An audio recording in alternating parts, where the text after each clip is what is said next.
Ladies मैंने कहूँ आमर एत खराब परिस्थिति पड़ी चारिआड़ सिल हो जाइए आज्ञा मैंने भी बाहर को कम जा पारना जो मान बाहर रोजगार करुछन डेली ठेला वाला माने सब्जी वाला माने से माने डेली कमाने डेली खाऊन जो घरे है कोरोना से सिल करवा जगह पूरा एरिया सिल कर कुआड़े जीवे आज्ञा आमको साहाଯ୍य करतु ना दे आम घरे रही किसी व्यवस्था कर पारनु आम ग्रुप भरुचु डेली मजूरी कमे कर खाऊँ से कुआड़े ना किसी ना कले आम मैंने भूखरे मरु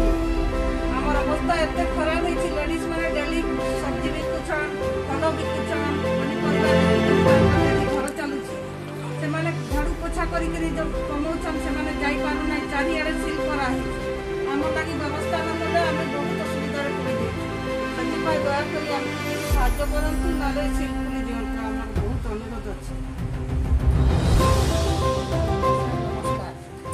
कोरोना जो आप सब बंधाबंदी कर 10 नंबर वार्ड को कोरोना रे लोक तो मरवे किंतु भोकर जरूर मरवे 10-15 दिन जदि आप बांधीदे सकाले बाहर संध्यारे फेरला लोक कम कर घर चलेला लोक पिला छुआ पोषे केमी तो पुलिस वाला तो बाहर को जावाई दौना बस स्टेशन परिवा आनिक बिक्री करवा लोक परिवा आने भी न छाड़े आम घर चलेबू केमी कि आम सुविधा करूँ ना कोरोना बदल आम भोकर आम पिला छुआ मरीजे।